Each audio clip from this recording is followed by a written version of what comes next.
اعوذ باللہ من الشیطان الرجیم، بسم اللہ الرحمن الرحیم۔ ہیلو ویورز، کیسے ہیں آپ؟ میں ہوں عظمت مصطفیٰ اور آپ دیکھ رہے ہیں میرے یوٹیوب چینل عظمت لاء ولاگ۔ آج جس ٹاپک کے بارے میں ہم ڈسکس کرنے جا رہے ہیں وہ یہ ہے کہ اگر کوئی نافرمان اولاد ہو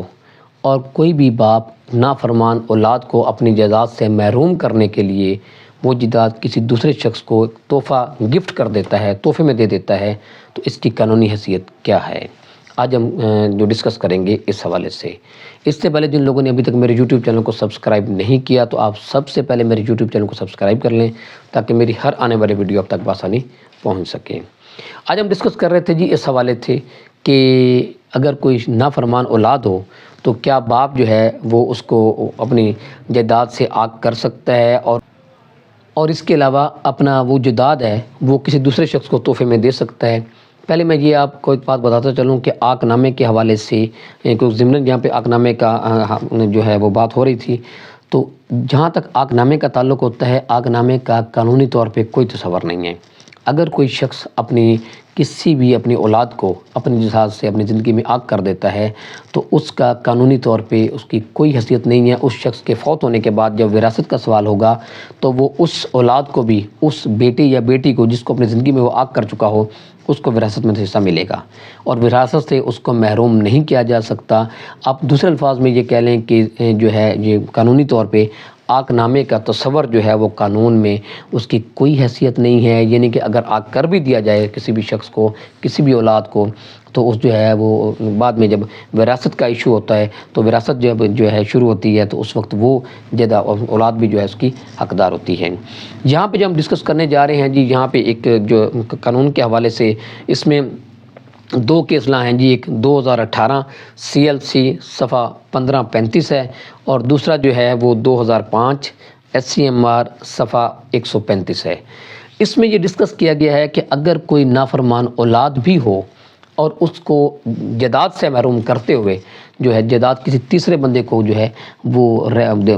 گفٹ کر دی جائے، اس کو دے دی جائے، اولاد کو محروم کر دیا جائے، تو ایسا جو ہے وہ اگر انتقال یا رجسٹری ہوئی ہے تو وہ ایسا انتقال اور رجسٹری کی کوئی حیثیت نہیں ہوتی۔ اس کی ریزن یہ ہے کہ جی اولاد کو محروم کرنا، کیونکہ اولاد کا اس شخص کے فوت ہونے کے بعد جو ہے وراثت جو ہے کیونکہ اولاد کو ملنی ہوتی ہے، اور جو ہے یہ جو رائٹ جو ہے آپ کو اس میں ایک حوالے سے بات بتاتا چلوں۔ جیسے میں نے پہلے عاق نامے کی بات کی ہے،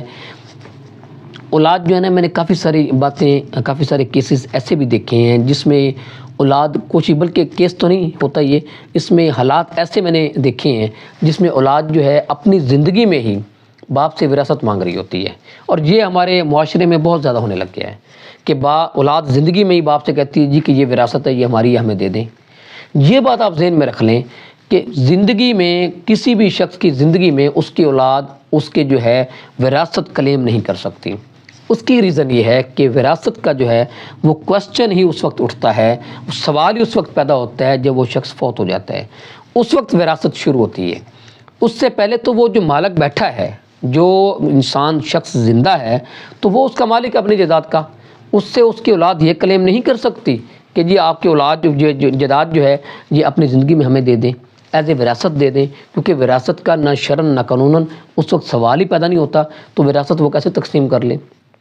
تو آج کل کی اولاد نے یہ کام بڑا شروع کر دیا ہے کہ اپنی باپ کی زندگی میں، ماں کی زندگی میں ہی انہیں یہ کہنا شروع کر دینا۔ ہاں یہ ہو سکتا ہے کہ باپ اگر اپنی زندگی میں یا ماں اپنی زندگی میں جن کے نام جائیداد ہے وہ اپنی زندگی میں ہی بچوں کے نام تقسیم کر کے بچوں کے نام وہ جائیداد کر دیں، اپنی مرضی سے کر دیں، تو ان کی مرضی ہے، اس میں بھی کوئی ممانعت نہیں ہے، ہو سکتی ہے، لیکن بطور as a matter of right اس کو بطور حق مانگنا کہ یہ ہمارا حق ہے، یہ وراثت تو یہ ہمیں دے دی جائے، اپنی زندگی میں ہی دے دیں، تو ہم یہ نہیں کر سکتے، نہ ہی کیا جا سکتا ہے، اور نہ ہی قانون اس کی اجازت دیتا ہے، اور نہ ہی شریعت اجازت دیتی ہے، کیونکہ وراثت کا سوال اس کو پتہ ہوتا ہے جب کوئی بندہ فوت ہو جاتا ہے۔ تو اس لیے اس کیس لا میں بھی یہ بات کہ اگر کوئی شخص وہ کسی اپنے جائیداد کو، اپنے اولاد کو وہ اپنی کسی جائیداد سے محروم کر دیتا ہے، اور صرف محروم کرنے کی خاطر نیت اس کی یہ ہو، کیونکہ یہ بعد میں یہ جب کیسز شروع ہوتے ہیں تو اس میں آپ نے یہ بات ثابت کرنی ہوتی ہے کہ باپ نے یہ جو وراثت، یہ جو ہبہ کیا ہے،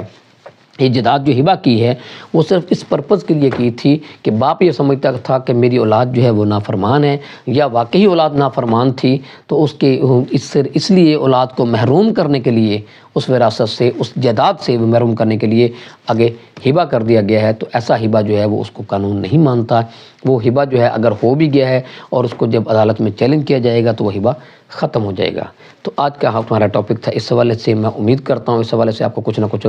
ہوگی، اس کے ساتھ مجھے اجازت دیجیے۔ اللہ حافظ۔